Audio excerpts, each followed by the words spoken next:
Right, hello everyone.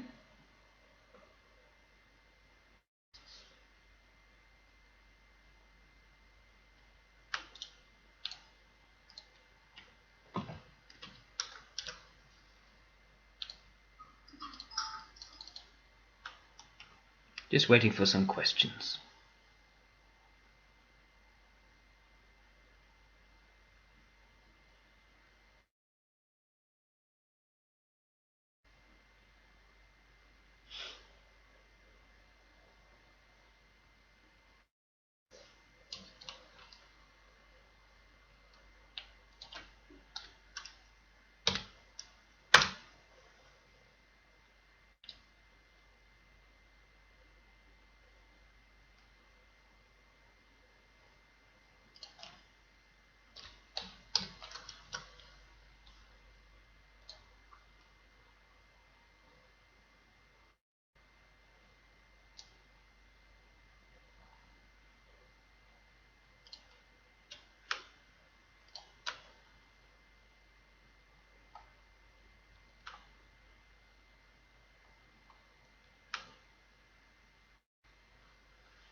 Okay, so I'm going to answer a question from Raymond Suarez. He says, I'm curious about dual relationships lately, and in particular, I want to know what the SCE adds to the ILI, and what the SCI adds to the ILE in particular. Okay, so the main thing looking at dual relationships is the suggestive function. We've also a partial look at the mobilizing function. And now that's satisfied by the duals leading and creative. So turning to SCE and ILI first, well, these are gamma types, gamma irrationals.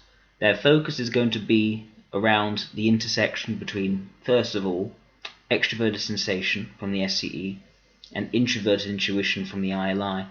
Secondly, there's going to be the focus on the introverted ethics from the SCE and extroverted logic from the ILI. So what's that going to look like?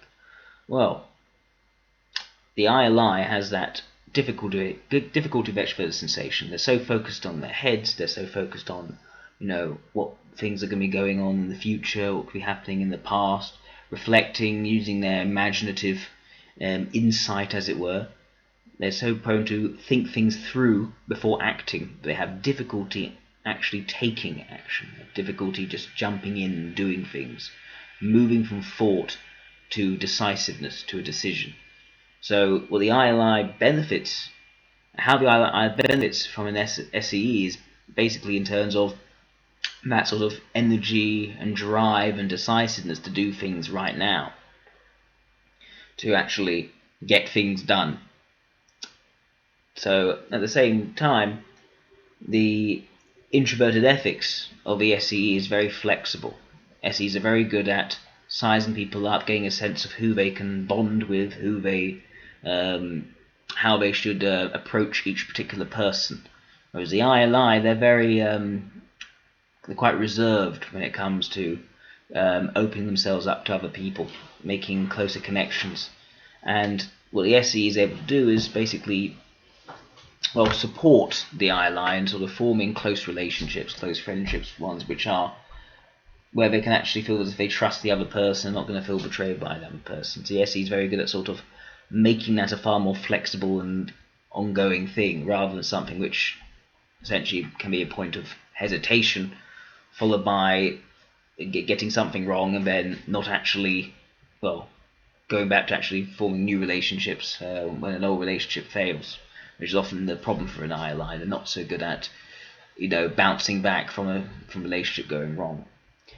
So now the SCE, on the other hand, how they'll benefit from the ILI is that they're so focused on that decisiveness in the moment, they so much live in the present moment, that what they really need is someone who does have a sense of foresight, who knows how things going on in the here and now are going to lead to things going on later. They need to know that if they're rushing into something, they're not rushing into trouble. They're not going to hit a brick wall. SCEs can be quite headstrong, very impulsive. quite chaotic and erratic in their approach. So the ILI has that foresight, is able to look ahead, see what could go wrong, what will inevitably go wrong. And at the same time, the SCE is very much about trying to become competent, get better at doing things, to show they can overcome any obstacle by learning and adapting and changing. But it's the ILI who has that far more flexible approach to pragmatism. Rather than constantly working, getting better and better and better, they're very good at seeing what is likely to work and what probably won't work, and they'll be able to help the SE in not wasting their energy, as it were, not wasting their time on doing something which is simply not going to work out. They can see whether it's inefficient or not. So they can fine-tune the actions of the SCE very well. So that's been the relationship between SCE and ILI. Now, turning to SEIs and ILEs, well, these are alpha irrationals. So the main focus is going to be around introverted sensation and extroverted intuition. The secondary focus is going to be around extroverted ethics with introverted logic. So let's focus on the suggestive and leading functions and how they interact. So, what does the ILE bring to the SCI? Well, the SCI, their suggestive function is extroverted intuition.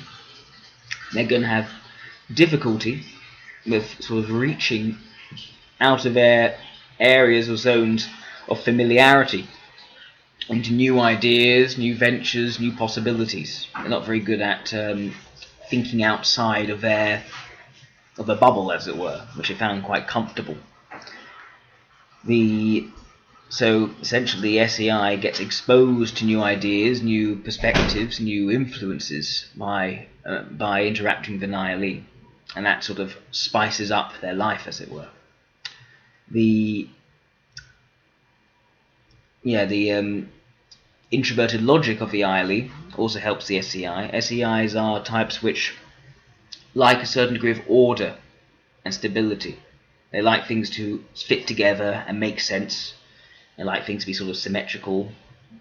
But you see, there's this need to sort of create a sense of order in their comfortable lifestyles, and a sense of regularity. It can be quite stiff. It can lack freshness, and sometimes it can't quite give that clarity in terms of how everything fits together. And what the ILE is able to do, they're very flexible at sense making. They can take lots of different ideas, lots of different possibilities, new information, and make sense of it. So the SEI may encounter something new and don't quite understand. They're not used to processing all that information. The ILE can very quickly, on the spur of the moment, as it were, turn it into something which makes clear sense, which sort of fits together. And that usually supports the SEI and also trying to order and make sense of their surroundings. So that's how the ILE would help the SEI. Now the other way around is that the ILE, their suggestive function is introverted sensation. So in their pursuit of all these different possibilities and ideas, and they're sort of darting off in their head towards new uncharted territory, they lack that ability to sort of maintain what they already have. They're not very good at sort of looking after the day-to-day things. They may forget certain details, be typically absent-minded, whereas the SEI usually has a good eye for detail. They have a good sense of the placement of things around them, how sort of easygoing their environment is. Now, the ILE, on the other hand, they may not know exactly how to satisfy their needs, their desires. They may forget to eat, for instance. If they're busy working something interesting, they may rush out without a coat. Typical situations like that. And the SEI is far more aware of when a situation has become uncomfortable, when a situation is not ideal in terms of the sensory experience. And so they're able to draw attention to that discomfort and to make that comfortable once again, to remove the thing which is uncomfortable, which is unpleasant, etc. And the ILE benefits from that greatly, because they may often find themselves often struggling to find exactly what could be satisfying to them, how they can be satisfied in that immediate moment. And the SEI is able to find that and remove the trouble, remove the thing causing that discomfort. Also in terms of extroverted ethics, which the SEI brings. Now, the SEI sees their level of comfort in a very sort of social sense. Now, how relaxed, how easygoing the emotional atmosphere is, whether people are enjoying themselves, make sure the conversation isn't awkward, things like that. And in contrast to the ILE, that's a type which really wants to impress upon people. They actually do have a great interest in terms of what other people think of them.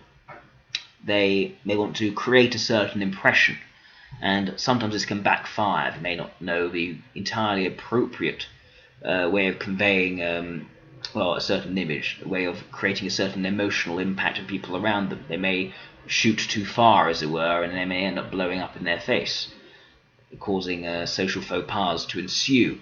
So what the SEI is very good at doing is tuning into those sort of micro expressions, tuning into a sort of tone and how receptive people are to things, and they're able to sort of subtly smooth over any sort of social disquietness, any social issues. And so in doing so, they support the ILE in making a social experience which could go horribly wrong turn out quite well and be more diplomatically satisfiable and satisfactory in a diplomatic sense. So that's how I'd say the two different types, SEI and ILE, would interact in a mutually positive way. Lando Calrissian says ILE needs to be babysat. I would not go so far as to say I disagree with that. I think that yes, maybe. Actually, I'll ask Zara. Actually, I think maybe in the shower. Zara! Hang on, I'm going to ask if I need to be babysat. Hang on.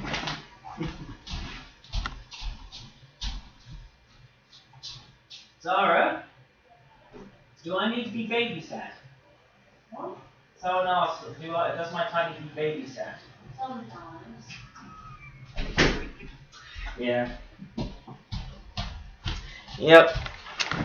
The SEI says sometimes. Sometimes the ILE needs to be babysat.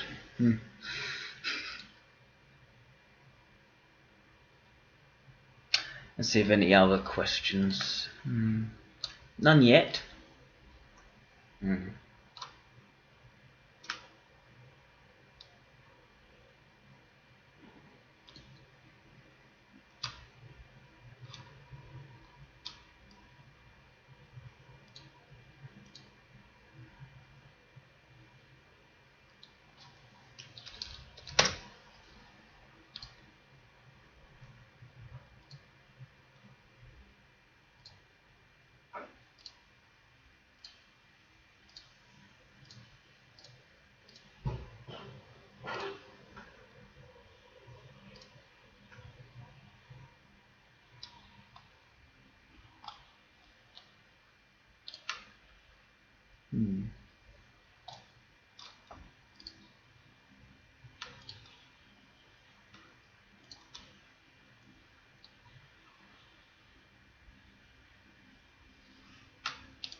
No more questions yet.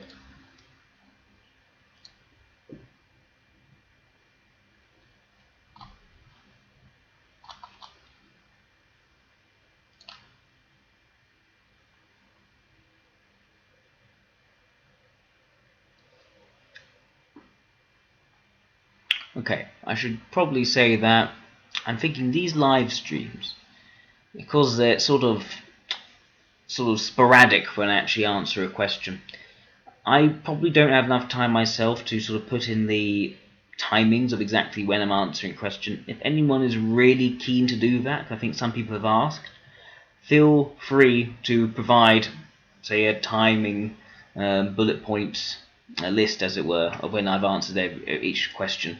If you're interested enough to do that and put in the time for that. I probably don't have the time to do that myself.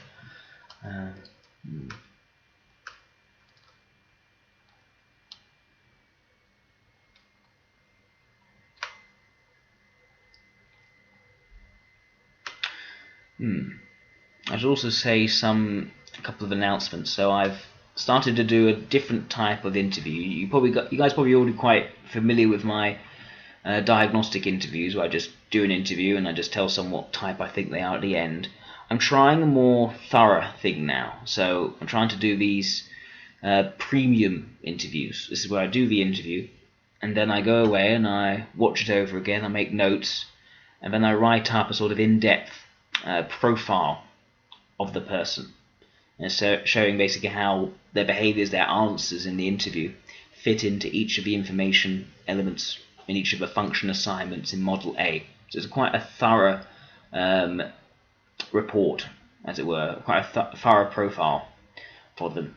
It's kind of similar, as it were, to the actual profiles which I wrote a while back. I wrote a profile for each type, but it's tailor-made to the person. It's about them in terms of how their behaviours fit into Model A. It basically makes quite a strong argument for any particular type.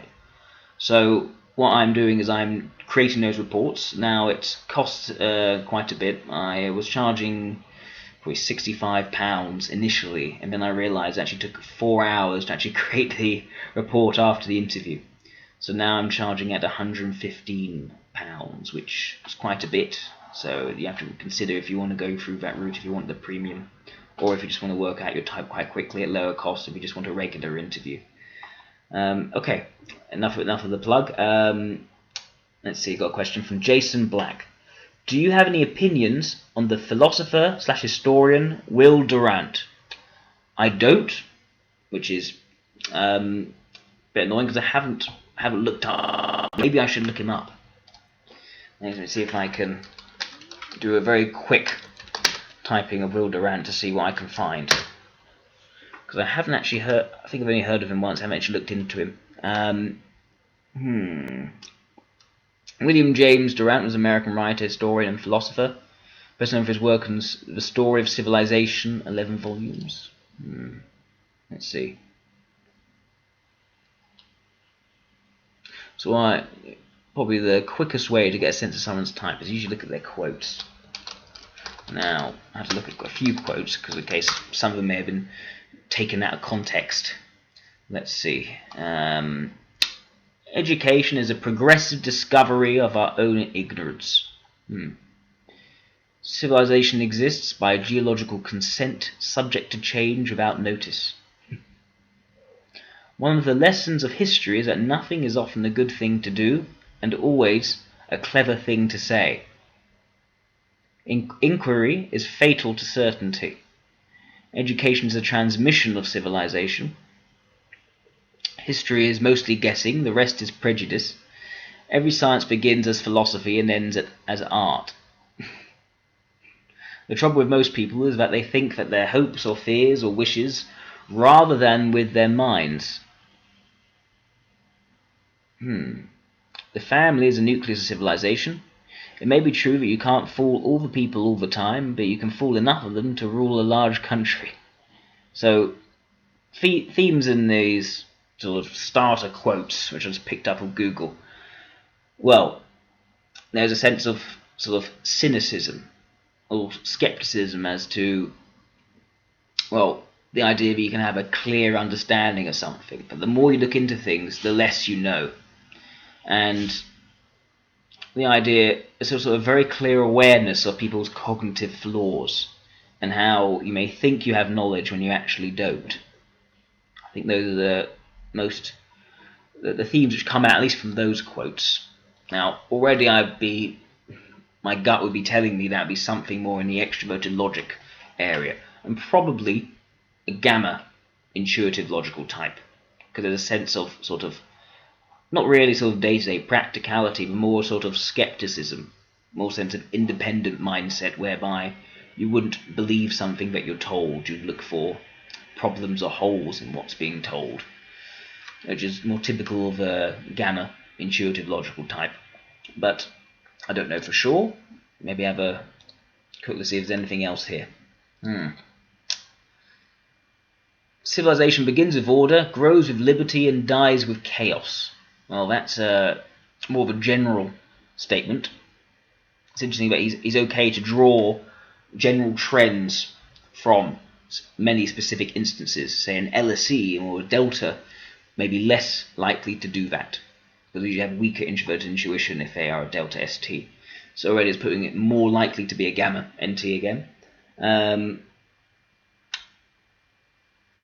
To speak ill of others is a dishonest way of praising ourselves. Nothing is often a good thing to say, and always a clever thing, as sort of Spengler said before. The political machine thrives because it is a united minority acting against a divided majority. So yeah, there is a great deal of looking at the ideals and sort of smashing the ideals.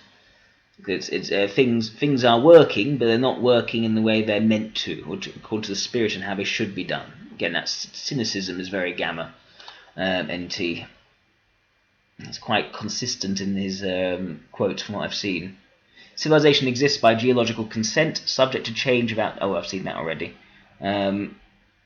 Woe to him who teaches men faster than they can learn. I think that's more extroverted logic there. And also points at a deeper meaning in terms of learning and understanding. Okay, I'm pretty sure Gamma NT. Let's look at his lifestyle. Let's see what he... Basically, what I'm trying to do now is pick out whether he has most absent extroverted sensation or most absent introverted ethics. That's how you tell the difference in I-line and LIE.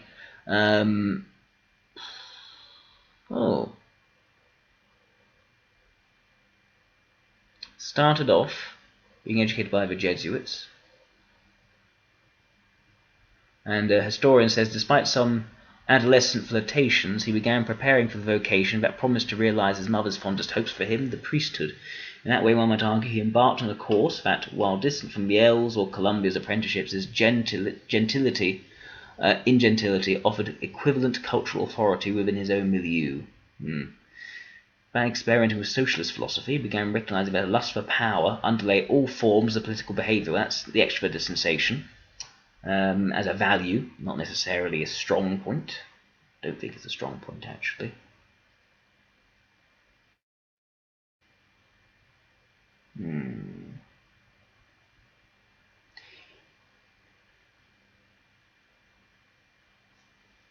So he had changes in over philosophy as he began to reject intimations of human evil and to retreat from radical social change.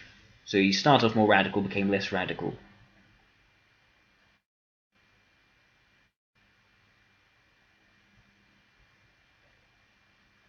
He used to teach when he resigned his post as teacher and began lecturing in a Presbyterian church for $5 and $10. Material became the starting point for the story of civilization. His works are called The Story of Philosophy, The Story of Civilization. There's a focus on narrative, a focus on things unfolding and developing over time.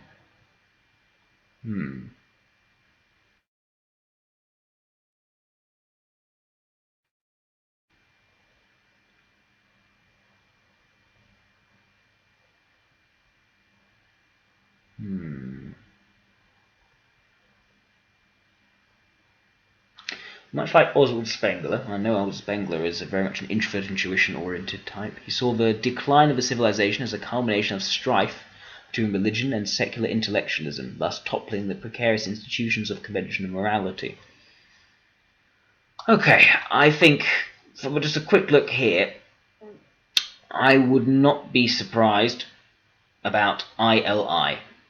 There seems to be a good bit of introverted logic in there, sort of backing up his use of introverted intuition and extroverted logic. I don't see much extroverted sensation as something which he embodies, even though it seems to be apparent in his values, which is not uncommon for an introverted intuition leading type. You see it in Spengler, you see it in Nietzsche, you see it in Heidegger. So, yeah, I would say, this is not by no means an authoritative typing, we've only been looking at him for a few minutes, but I'd say ILI probably makes sense. Yeah. Okay, some other questions. Lando Carrison, common examples of extrovert sensation role. Well, what's a common example? So, look at, for instance, well, when you say common, do you mean the celebrity example, or I can give just examples which ILEs may encounter? I'll probably look at ones ILEs may encounter. So often you'll find that ILEs have difficulty willing themselves to do things which they aren't currently interested in doing. Usually they're in pursuit of what takes their fascination. It's very difficult for them to sort of apply self-discipline or use their willpower and to force themselves to do something their interests don't want to do, something which isn't of immediate interest. So, I mean, a very common example, and I heard many ILEs talk about their difficulty with this. I sort of say something like an SCI can also have that difficulty, or for them it's more like, no, I'm not doing this because I'm not comfortable with it. I refuse to do it. So I refuse to force myself to do something I don't want to do. For an ILE, it's not that they refuse to force themselves to do something which they're not interested in doing. It's more that they feel they can't. They can often feel even powerless to stop or turn off their interests, to stop themselves from being distracted. Okay. In terms of more famous examples, well, I can't really think of a good famous example. It's hard to find very clear examples of ILEs who are sort of, they feel they have to use extroverted sensation. I mean, they absolutely have to, they'll try to use it, but they have difficulty with it. Well, actually, no, I think perhaps a good example may be Boris Johnson. If anyone's aware, Boris Johnson, the MP, formerly Foreign Secretary, and before that Mayor of London. Now, for Boris Johnson, you see someone who is clearly has ambitions. He likes the idea of climbing up to the top. He wants to. But there is an appreciation of the need to be powerful, as it were. But what there isn't in him is a desire for many more aggressive, more unpleasant aspects of that. So you rarely see Boris Johnson getting into a direct and uncomfortable, unpleasant confrontation. Usually he'll try and couch that in something more humorous, something more pleasant. He'll avoid any sort of direct, more aggressive confrontation. Although he won't avoid being critical of an idea that is done, or to say something a bit rude. So yeah, an example of someone who can also try extroverted sensation to a certain degree, but they won't go all the way with it, and they'll back off the more uncomfortable elements of it. Because the idea of extroverted sensation as a role is that, well, any role functions, that you do it because you're expected to, you're required to. You don't do it because you actually enjoy the actual heaviness and intensity of a confrontation. And you don't necessarily possess that same restlessness or need to actually, well, be decisive to make things happen. So usually for ILEs and IEEs, if they need to assert themselves, they will. Then they'll feel quite uncomfortable about it, then they'll sort of stop doing it as soon as they can. It's different to the vulnerable function, where for the vulnerable function, almost like a blind spot, they don't even understand the nature of extroverted sensation. They can't really even see it, can't even see the demands, and just walk into a situation which requires it of them, and they won't be able to respond to that properly. Jason Black says, that was exactly why I thought gamma NT over alpha NT. I'm talking about Will Durant. Alpha NTs are somewhat idealistic. Gamma NTs have a tendency to smash idealistic notions. Yeah, pretty much. Now, Cat Passionate is saying, Willy Wonka. Hi, Cat. What do you mean by Willy Wonka?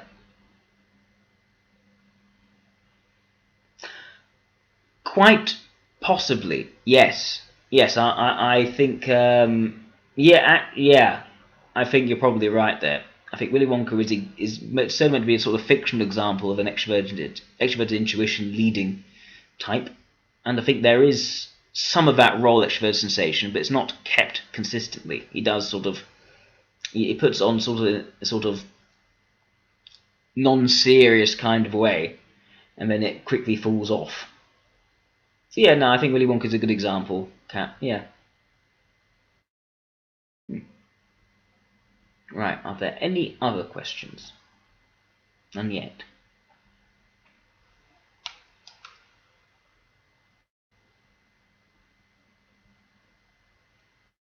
Yeah, exactly, Cat. It comes out in spurts. Because the thing is, the role function exists in direct opposition to the leading function. What that means is that to engage in your role function, it feels as if you are pushing your main program to one side, and that's quite uncomfortable. People find that to be, well, I would say excruciating, certainly very uncomfortable, unpleasant. So people try to drop it as soon as they can to go back to their main function, their main drive. And that's why the role function is always, it's also known as a situational function. It turns on and off depending on the situation. But the nature of it turning on and off is one of trying to sort of push your leading function to one side, deny your leading function, which is very difficult, very unpleasant. And you do it if you have to.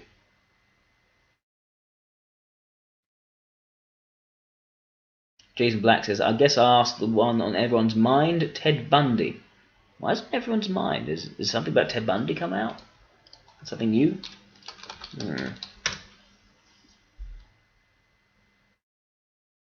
Oh!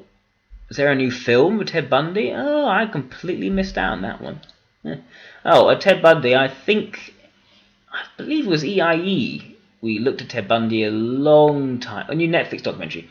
We looked at Ted Bundy a long time ago, and I think we settled on EIE. But it's not fresh enough in my mind for me to give a clear argument for EIE. I'm not able to do that. I could have a quick look and see if I can find out why and substantiate that. Let me take a quick look. I just remember us settling on EIE, but it was ages ago. I may have a different opinion now.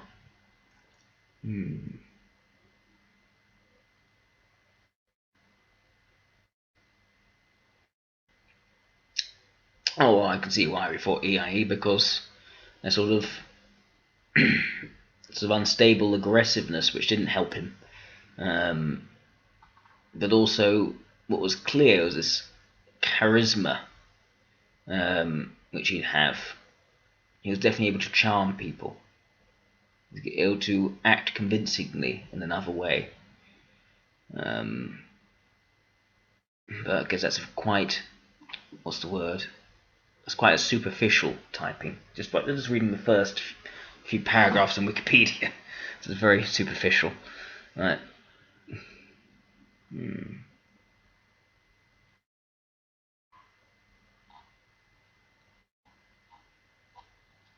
No, let's look at some quotes by Ted Bundy. See if that first superficial impression from the Wikipedia intro matches the quotes.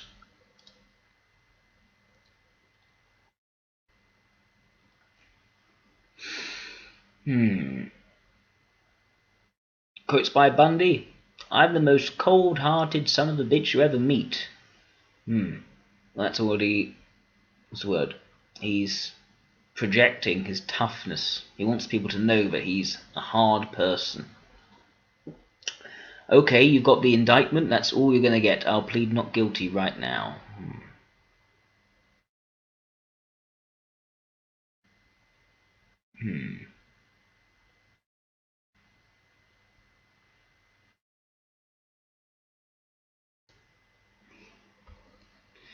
I'm not going to be in this room when that jury walks in. I'm not going through this, and you knew that, Your Honour. You know how far you can push me. You want to make a circus? You got a circus. Points to prosecutor.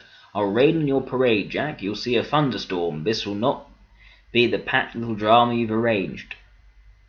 This is during an angry outburst after he learns of the judge's choices for the jury for the Kimberley Leach trial.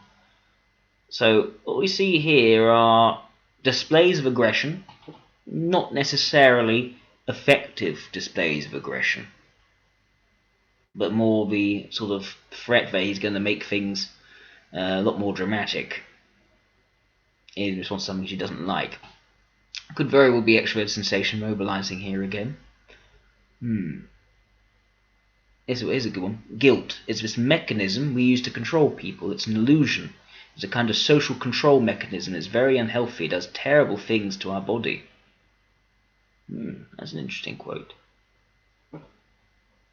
The idea that guilt is not something which comes from one's personal character. It's something which you sort of put into people to affect their emotions. There's definitely a rejection there of introverted ethics, which would suit, EIE, could also suit SLE, could suit ILE and ESC to a degree, but although the idea of openly talking about it as something to control others suggests more of an appreciation of extroverted sensation there. Some more beta energizer. Like, that's not to say an ESC wouldn't be controlling with guilt tripping and all the rest, but they're unlikely to vocalize what they're doing in that way, to be open that they're using it as a tool to control people.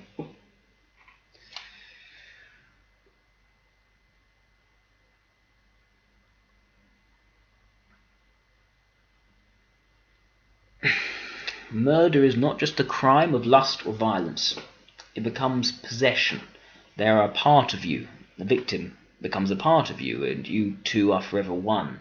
And the grounds where you kill them or leave them become sacred to you. You'll always be drawn back to them. Well, this is interesting. It's almost mystical, this explanation. You could say there's a degree of sort of holistic sense of introverted intuition there. That it becomes sort of sacred to the person. There's almost a pseudo-religiosity to the violent act of murder. Again, that could fit into EIE. I'm not looking for anything. I understand now a lot of stuff about myself I didn't understand then. It makes me realise what was going on. The senselessness of it appalls me, although I'm not so much as those... I'm sure not so much as those who are so close to it. There's an openness to talk about things which he doesn't understand. Now, I think that's quite mild evidence for a suggestive introverted logic. Quite mild. I wouldn't imagine an IEI talking about things which they understand now, the way things they understood in the past. LSI as well, it's unlikely. SLE could do it. But yeah, again, it's supporting sort of beta energizer rather than beta integrator. Yeah, so overall these quotes are supporting of EIE. I haven't seen anything yet to really tell me that, that contradicts EIE.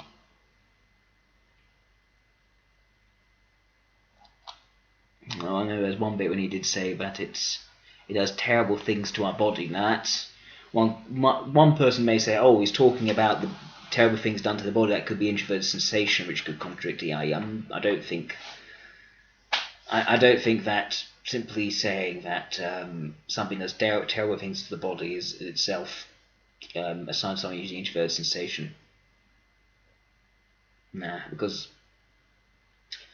it doesn't actually suggest that he himself is actually focusing on the need to preserve or maintain sort of health or comfort or sort of flow and well-being. It could be a sense it actually does damage, and it could even be the support of doing that sort of damage.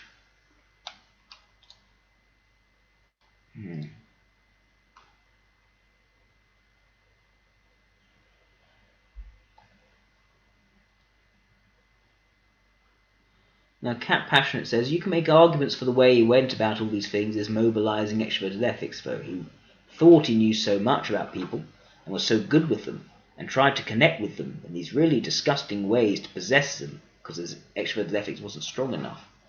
Well, it seems to me that people are consistently describing him as charismatic, that he embodies that charisma, and that he's able to use that charisma to essentially get his victims.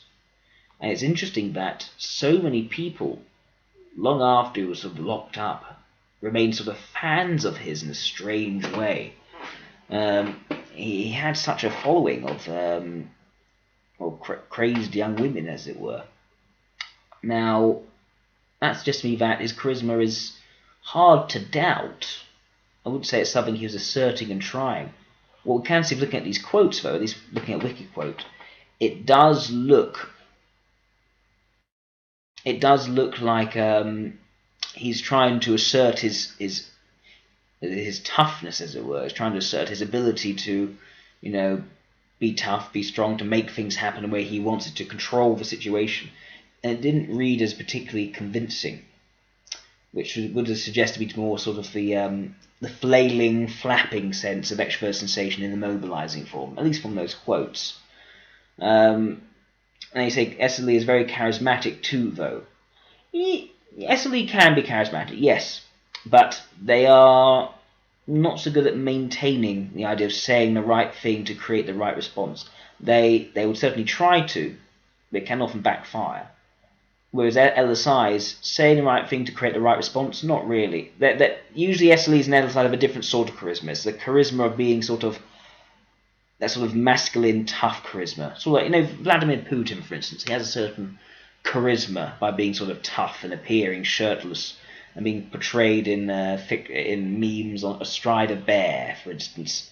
There's that kind of charisma, but it's not the sort of social charisma.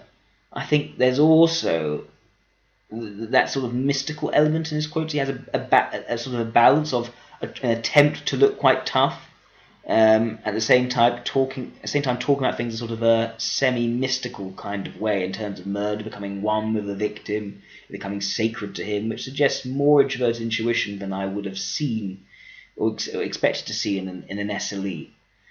That's why I think if you just going through it, the only type that sort of remains standing is probably the EIE.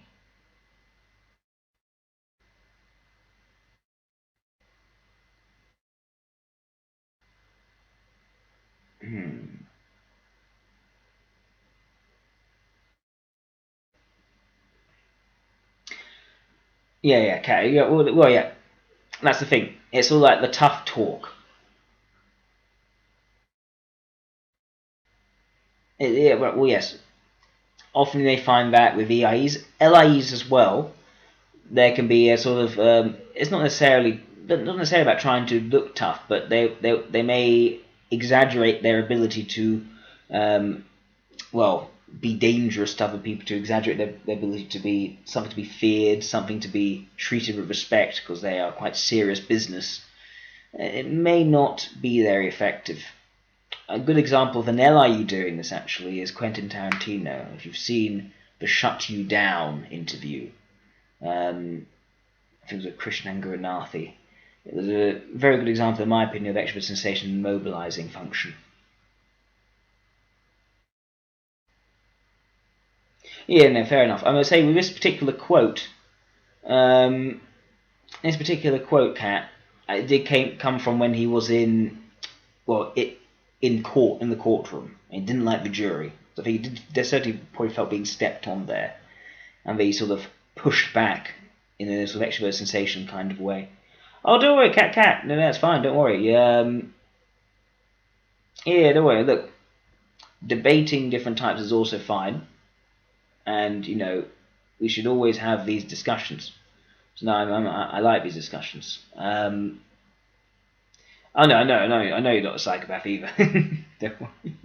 Look, I think there are a number of types which can end up as psychopathic. At the same time, the vast majority of people of those types are not going to be psychopathic. I think there are some types where it will be very unusual for anyone of that type to be psychopathic, like an EII, for instance. It would be very hard to imagine such a person, but I can imagine SLEs, ILEs, EIEs as more likely types to have behaviours which are then diagnosed or interpreted as psychopathic. But again, there's always going to be a small minority of people of this type.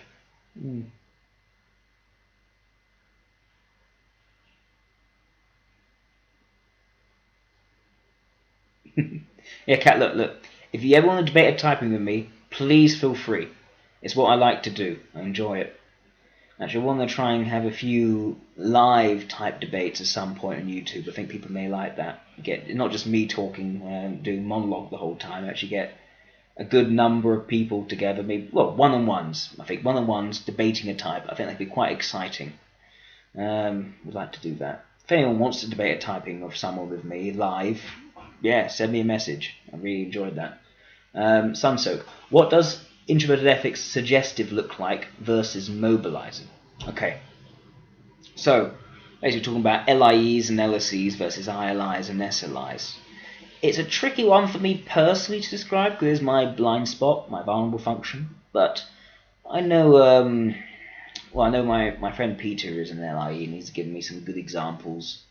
Basically, okay, the difference is this. Suggestive function is never going to be a point of confidence.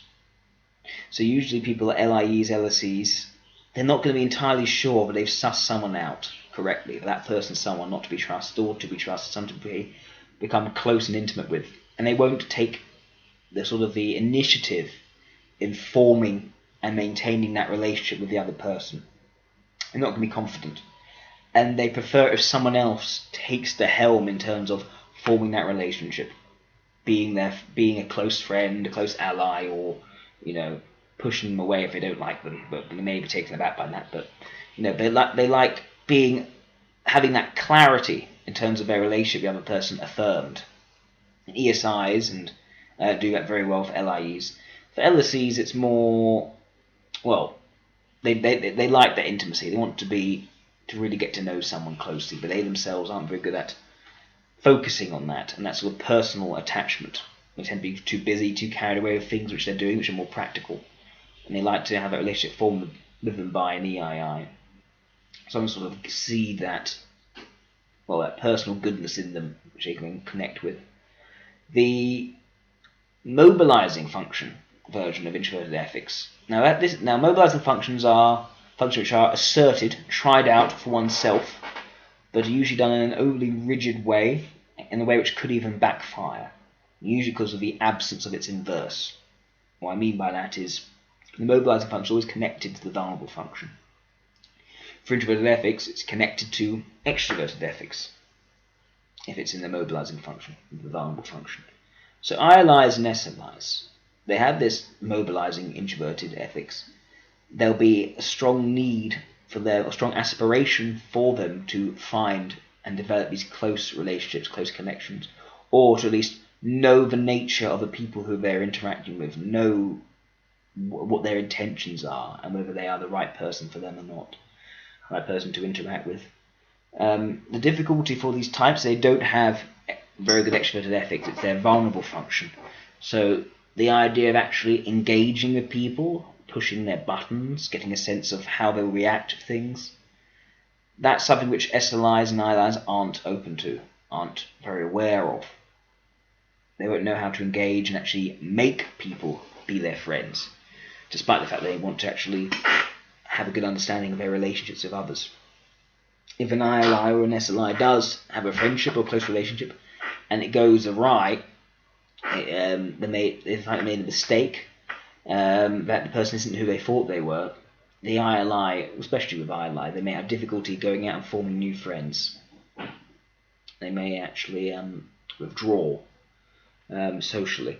SLIs can be less extreme because they're more focused on the day-to-day rather than actually being,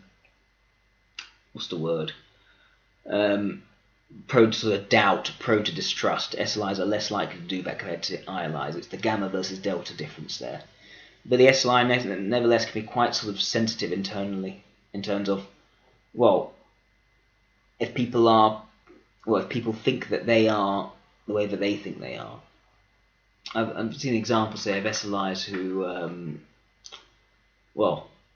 it's not that they want to create a certain image of themselves and project that image. It's more that they feel that because they don't act in a way which is socially understood by people, which is people may develop the wrong impression of them and may actually think ill of their character, and that's something which the SLI can be very sensitive to and be easily upset by and feel quite vulnerable to as well, which could also cause a withdrawal, as it were, from social interactions. But yeah, that's what I'd say about the FI mobilizing. FI suggestive is it's not so fixated on. It's a point of uncertainty. It can be a point of frustration. but the LIE or LSE rarely does anything themselves to sort of fix it, to make sense of it, because they're quite unconfident in any decisions they make on the subject. They like it if they can outsource it to someone else, someone's introverted ethics leading, to manage that side, to sort of keep the relationship stable.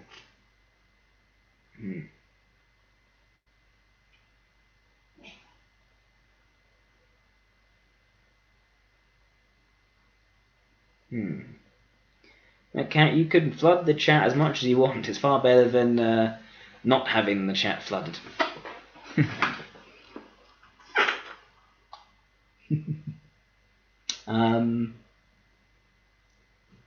Well, you get the message blocked? It's not me. It may be the software. Goodness. No, I haven't blocked anything of yours. It must be no, it must be the software stopping you or something like that.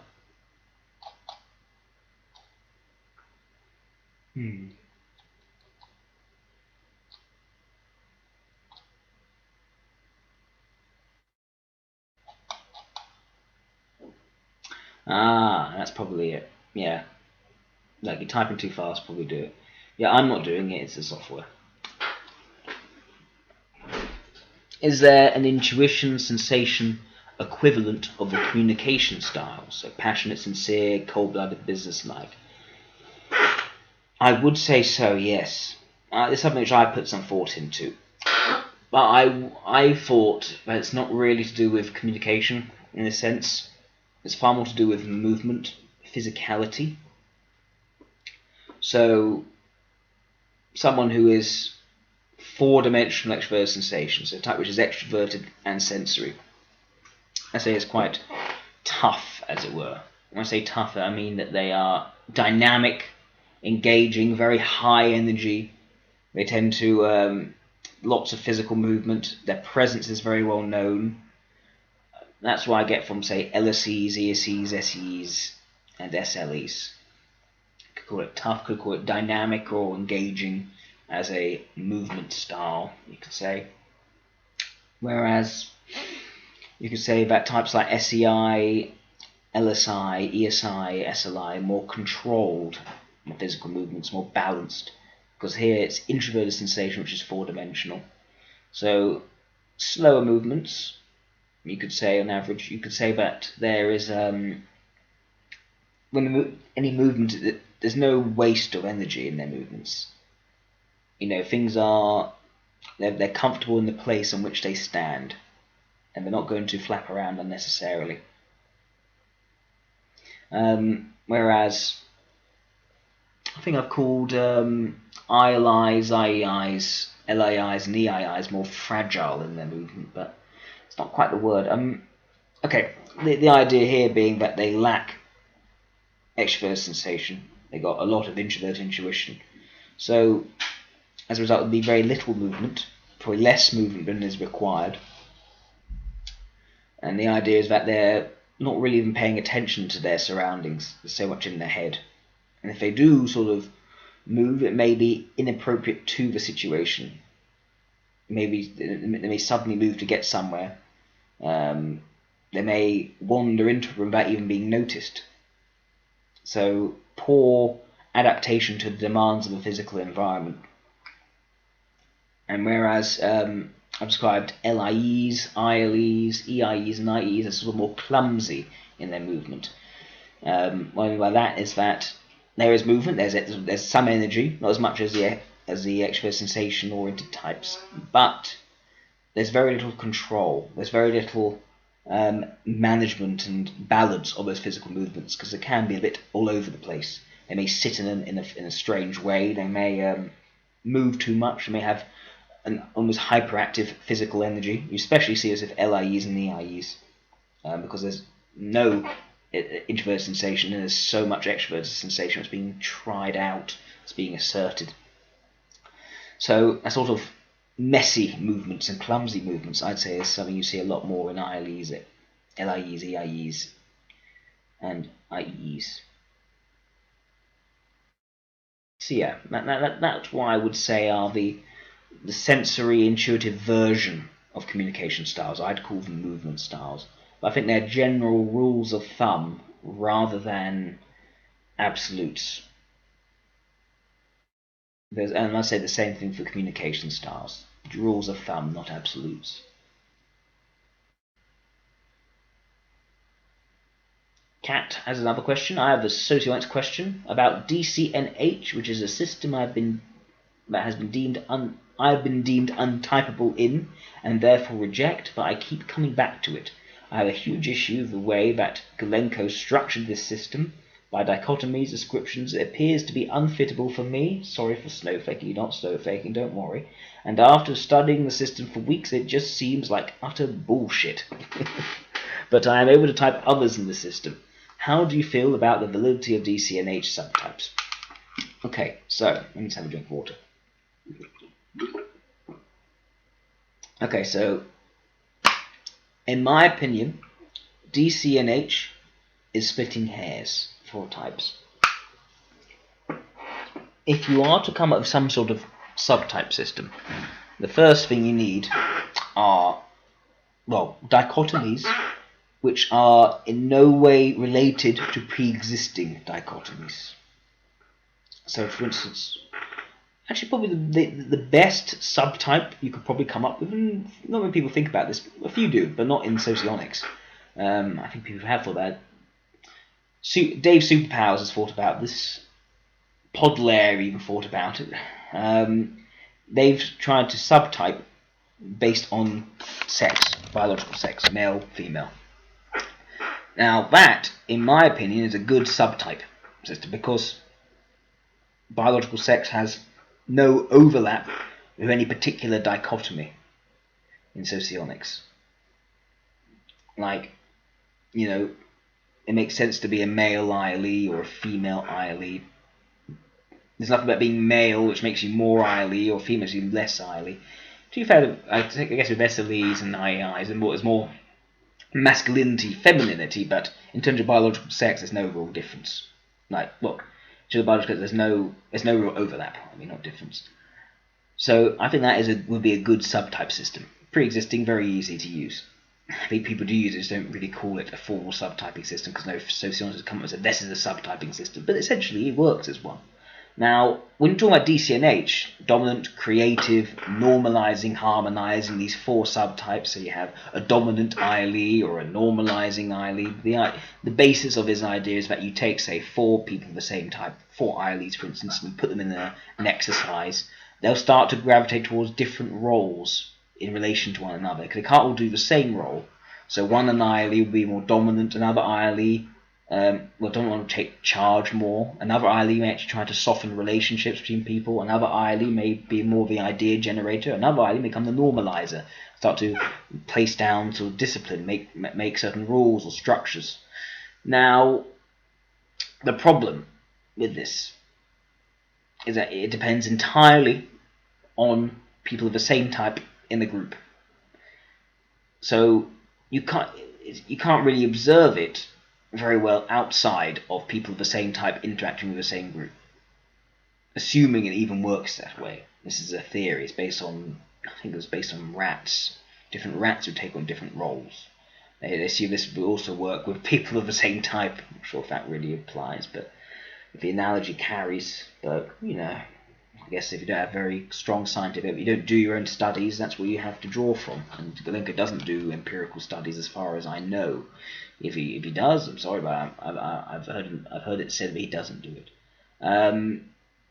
And so yeah, this is the difficulty of DCNH. Now, in terms of the dichotomies themselves, so his dichotomies, the way he tells apart dominant from normalizing from creative, he uses different worded dichotomies which are basically rehashes of the temperament dichotomies, like extroverted, introverted, static, dynamic, rational, irrational. He just has like a new version of these dichotomies. So the overlap is very clear. Let me get the DCNH dichotomies here.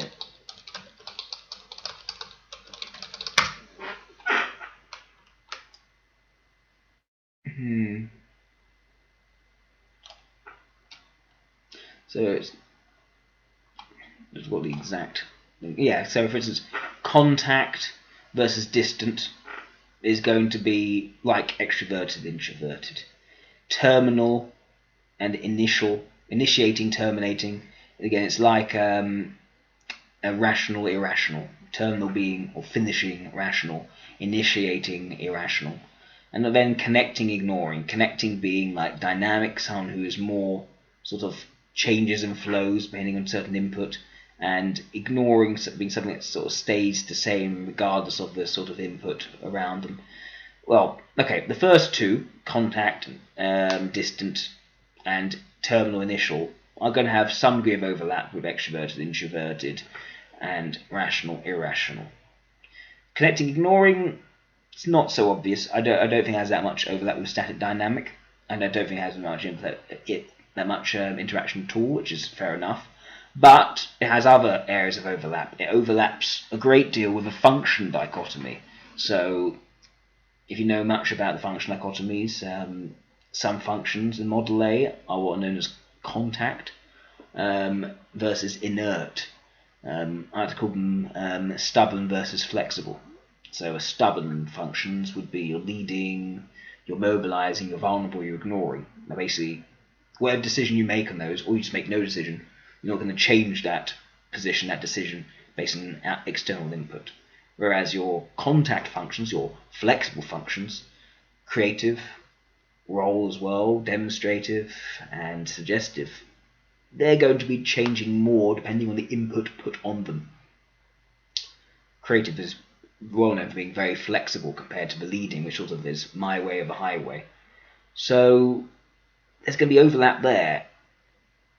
As a result, it becomes quite tricky to look at behaviours in a certain type and say this is due to subtype rather than just either their temperament for the first two dichotomies or whether they're engaging their flexible or stubborn functions, contact or inert functions in other words, in their Model A, paying that particular kind of information. So it's going to be hard to tell this apart. It's going to be hard to really tell if what you're looking at is a subtype specific behaviour or just another type specific behaviour.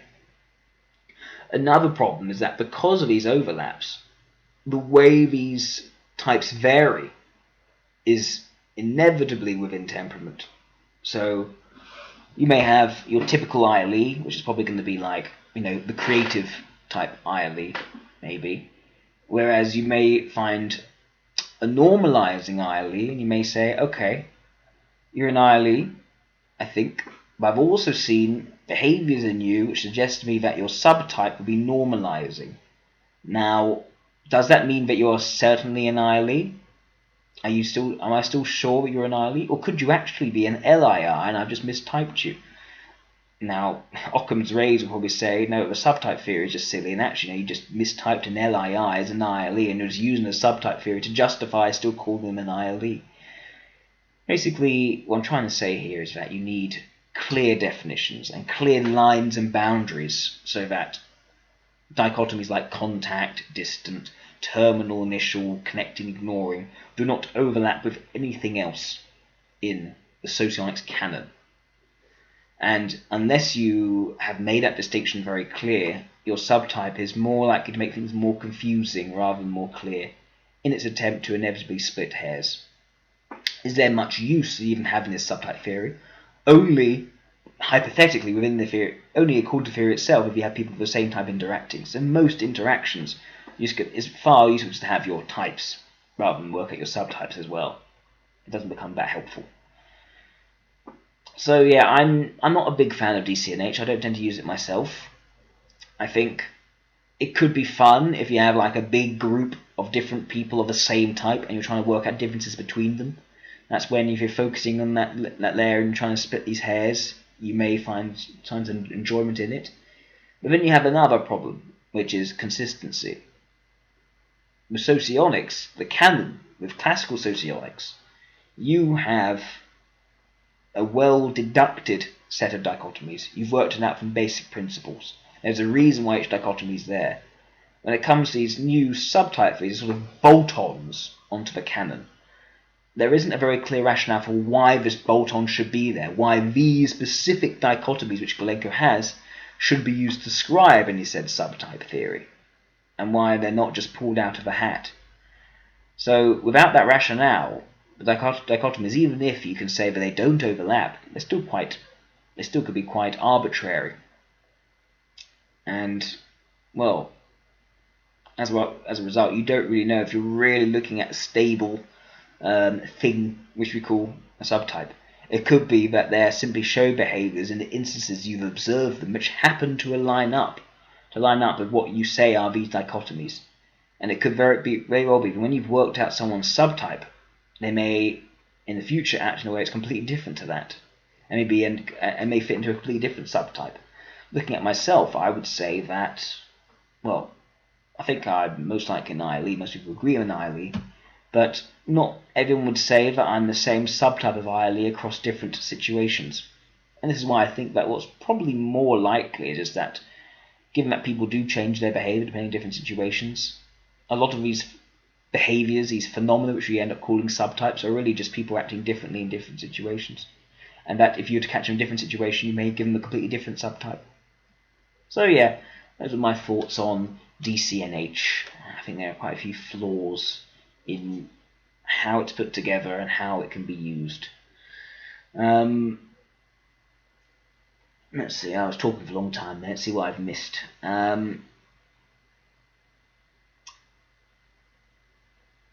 wouldn't call Glencoe a weirdo. Look, Glencoe is one of the most well-known minds in the socionics community, especially in the East. He's a very respected figure. I wouldn't call him a weirdo. I think that he is a very intelligent guy. He's got a lot of experience in socionics. I think that some of his ideas are good ideas. I would also say that he doesn't do enough, well, he doesn't do a lot of empirical stuff behind his ideas which he creates, which is, okay, fair enough, and hardly anyone does that in socionics. It's only a recent thing in the West we've been trying to sort of hold things to a more scientific standard. At the same time, I feel that in recent times he's been trying to create sort of his own brand, rather than really think about the main theory itself and how to develop it well. So, whereas I have my criticisms about DCNH, I have stronger criticisms of Model G, or the Energo model, which I think is, well, probably an example of reinventing the wheel to sort of create a distinct brand, rather than actually helping the theory.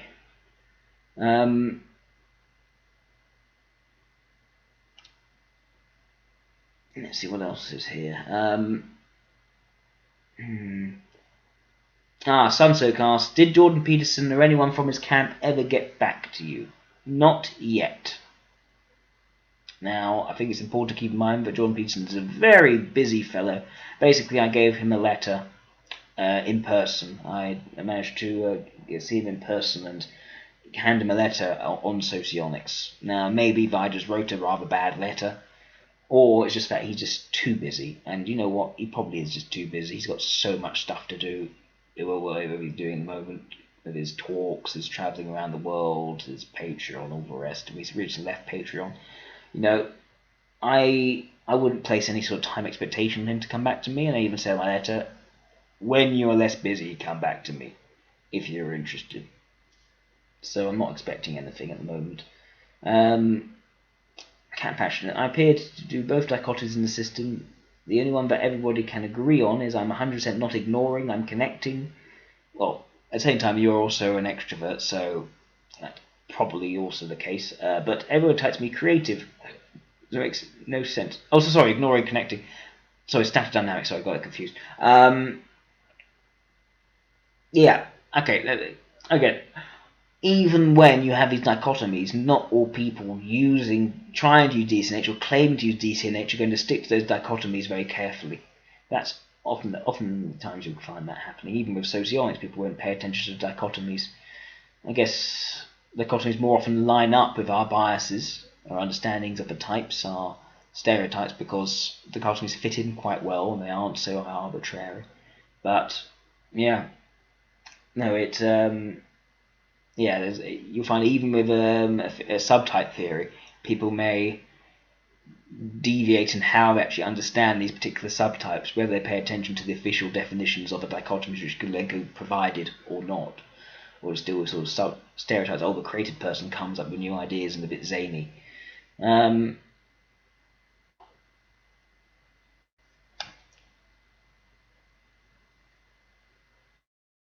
Yeah, okay, you're quite right.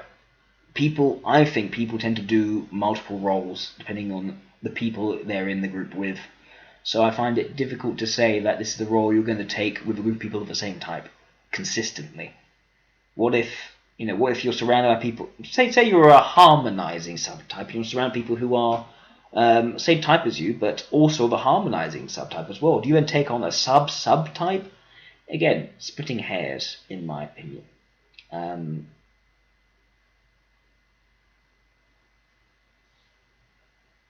And yes, splitting hairs, and also no clear narrative, no clear argument between these subtypes and information metabolism. There's no clear way that you're actually showing that this is taking a certain sort of kind of information and metabolizing in a certain way. It just seems to be tendencies in one's temperament, which isn't really socionics anymore.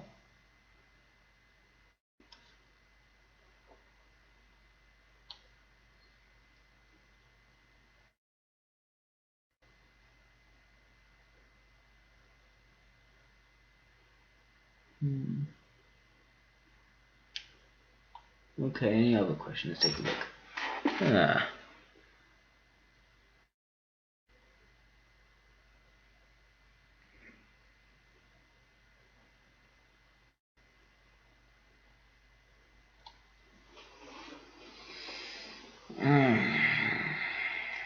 Well, Eduardo says this. In Model G, when certain type relaxes, it starts resembling its supervisee. In Enneagram, a type takes positive aspects of both connecting lines. Do you think there could be a correlation? Okay, so for example, the connecting line in an Enneagram, let's take a 7.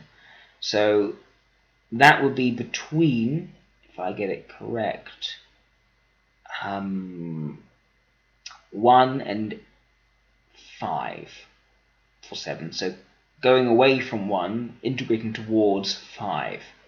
So, and the idea is that a 7 will take positive aspects of both 1 and 5, which is difficult to think about, really. How does a 7 take positive aspects of 1? Okay, so it would be when a type relaxes, starts resembling its supervisee. Okay, I'm not sure if that really is the case for when a type relaxes, starts to resemble its supervisee. I'm not sure exactly how that dynamic would work. So I'm not certain on that front, because I'm not certain enough that Model G works the way... Well, one is about the way you say Model G works is how Model G is meant to work. I'm not sure. I'll give you the benefit of the doubt in that respect. But also, I'm not sure that if Model G itself works in reality if it does say that. I'm not sure. If we stick to Model A, well, would an ILE resemble an EII when it relaxes?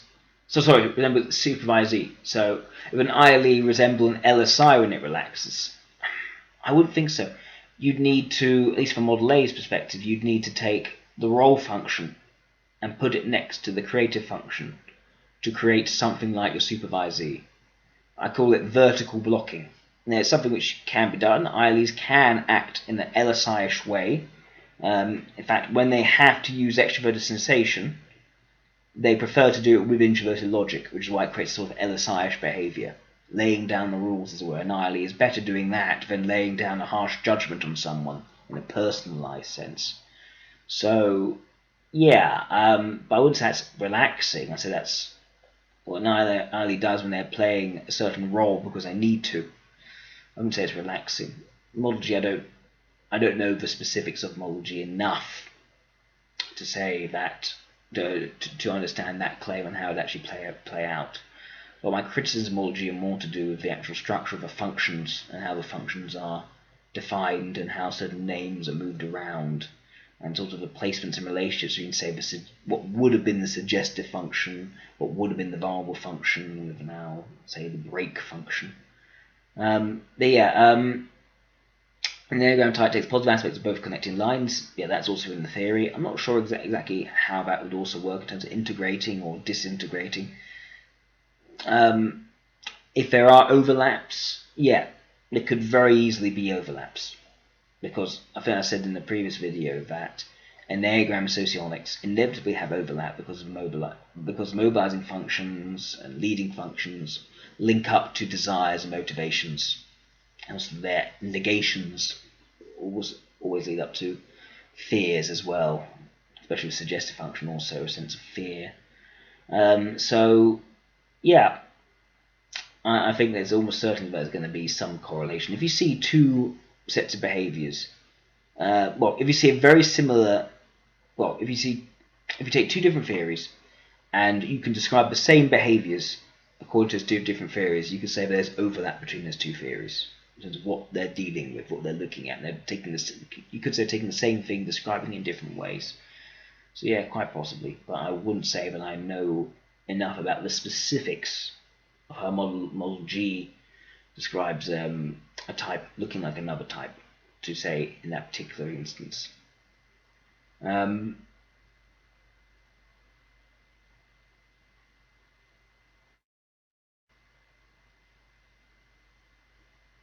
Okay, you take example LII, there's also a 5. 5 connects to both 7 and 8. IE is a generally 7, so the LI will more likely take the best of 7. Okay, that's a good example. So, yeah, 5 is probably most typically LII-ish. That's probably the clearest correlation between an enneagram number and a socionics type. Now, here's the interesting bit. So an LII, at least in theory, should grow towards 8. Now that isn't much of an overlap, because normally an LII would not be growing towards all the extrovert sensation behaviors. So that's an odd part. At the same time, if an LII is sort of disintegrating, would it really just be showing extremities of extroverted intuition behaviors and a lack of introverted logic, which is what you say would be more IE-ish behaviors? I wouldn't say so. If an LII disintegrates, if an LII experiences poor emotional or mental health, I think they still keep their leading function, because that's so natural to how they do things. Instead, they may go off kilter and go towards extremities of a leading function. If anything, I'd say that this sort of 5-ish type will end up being more 1-ish, maybe, in sort of an unhealthy way. So no, I wouldn't. This is where I say that you could take these examples and you could try to force it to fit and say it's a correlation, but for it to really, that these relationships do not themselves overlap between socionics and enneagram. I wouldn't say that the way an LI is described, that its likely patterns of growth and deterioration follow the likely patterns for Enneagram 5. I think that Enneagram and socionics, at least in terms of how they understand what growth and deterioration would look like in a type, what it predicts for them, the predictive elements of Enneagram and socionics, I think, don't overlap very well, even if they're dealing with very similar phenomena.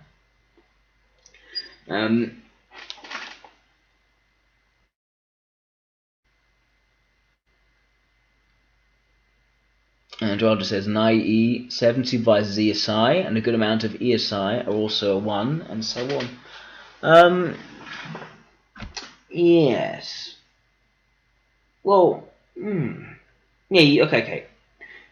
You are using a good example, at least with a 1 through 7, through 5, through 8. The question is, okay. Let's say this. You're saying that 1 is ESI. You're saying that 8 is SLE, so 1 supervises 8, and 8, the SLE supervises 5, which is more like an LII, and the LII 5 supervises IE 7, which then supervises the ESI. Yes, okay, you could take that. You could take that link. I wouldn't say that's how growth really works. The point is, with an Enneagram, it's saying that you are growing towards this thing, right, which would be your vulnerable function. That the IE's growth pattern, and let's say 7s are IEs, let's suggest they're synonymous. So the IE's growth, the area growth, is to become more like an LII, so to basically to grow in its vulnerable function. That makes no sense in socionics. It makes no sense to grow towards your vulnerable function, something which your type would not really appreciate. So, if anything, this directly contradicts socionics. Although it is interesting that you can make these patterns line up, but with a very different conclusion. What I would like to see, Eduardo, though, is how would you explain 3 through 6 through 9? That would also be quite interesting.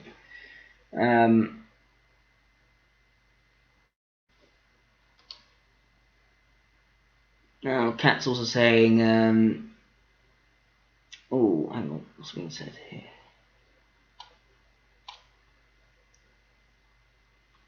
Most IEs are not 7s, people be any type, most people are 9s, followed by 6, then 3. Well, I don't know about statistics, I don't know if that's it myself. Are most IEs not 7s? I don't know about statistics again. Although, what I would say is that the 7 does seem to correlate the most with extroverted intuition. So, and at least an anecdote, I have seen a lot of people online in certain forums who type themselves as IE also type themselves as 7 wing 6. So, I don't know, I would imagine that quite a large number of IEs may type themselves as 7s, but I don't know. I haven't done any formal study on this. And Jason says, I don't agree that any type of socionics can be any type in the Enneagram. Well, I talked about it as Jason says, I talked about it in a certain video. I'm open to the possibility of it being an SEI 8. Maybe, I don't know, maybe Kim Jong-un and Nikola Khrushchev are SEI 8s, maybe. But I would say that for you to actually make sense of these types and to make someone else believe these type combos, someone claims to be an SEI 8, for instance, for someone to actually believe that, you need to have a very clear definition of one, or what an 8 is, and a very clear definition of what an SEI is, in a way where neither of these definitions correlate or overlap. You need to make sure there's no overlap. Oh goodness, I think I've gone over time here, guys. You've been very lucky. I've lost track of time. I've gone over for nearly half an hour. Okay, I think that's your lot. I'm going to get going now. Have a lovely evening, everyone, until next month. And if you would like to have me answer your questions, I also do one-on-one Q&As. They are not for free, though. But yeah, get in touch if you'd like that. If you'd like a one-on-one Q&A. And also get in touch if you'd like a diagnostic interview, if you'd like me to help work out your type. Anyway, thank you very much, everyone. Have a lovely day. Bye-bye.